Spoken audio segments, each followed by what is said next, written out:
السلام علیکم۔ آج کی ایک اور ویڈیو میں پھر سے خوش آمدید۔ بیر غرض، جسے کہ جنت کا کنواں بھی کہا جاتا ہے، اس کنویں کے پانی سے حضور اکرم صلی اللہ علیہ وآلہ وسلم کو غسل دیا گیا تھا۔ یہ کنواں حضرت سعد بن ابن خشیمہ رضی اللہ عنہ کی ملکیت تھا۔ حضرت سعد مدینہ کے انصاری تھے اور مالدار بھی تھے۔ اس مقام پر نبی اکرم صلی اللہ علیہ وسلم نے نہ صرف آنا پسند فرمایا بلکہ مسجد قباء کی طرف جاتے ہوئے اس مقام پر قیام فرمایا اور اس مبارک کنویں سے پانی پینا پسند فرمایا۔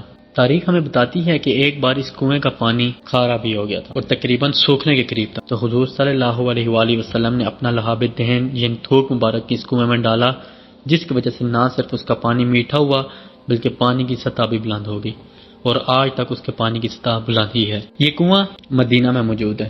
اس کنویں کی ایک بڑی تاریخ ہے۔ جو بھی لوگ حج کرنے جاتے ہیں وہ بہت سی مقدس جگہوں کی زیارت کرتے ہیں، لیکن اکثر لوگوں سے یہ جگہ رہ جاتی ہے۔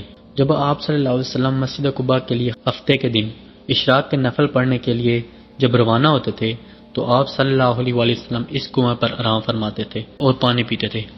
آپ صلی اللہ علیہ وآلہ وسلم نے فرمایا تھا کہ یہ جنتی کنواں ہے، اور آپ صلی اللہ علیہ وآلہ وسلم نے وصیت بھی کی تھی حضرت علی رضی اللہ عنہ، حضرت عمر فاروق رضی اللہ عنہ اور حضرت ابو بکر صدیق رضی اللہ عنہ سے، جب میں اس دنیا سے رخصت فرما جاؤں تو مجھے اس کنویں کے پانی سے غسل دینا، اور آپ صلی اللہ علیہ وآلہ وسلم کو اسی کنویں کے پانی سے غسل دیا گیا۔ اللہ پاک ہمیں حضور صلی اللہ علیہ وسلم کی تعلیمات پر عمل کرنے اور ان کا سمجھنے کی توفیق عطا فرمائے۔ پھر ملیں گے اپنی نئی ویڈیو میں۔ آج تک کے لیے اتنا ہی، اپنا خیال رکھیے گا۔ اللہ حافظ۔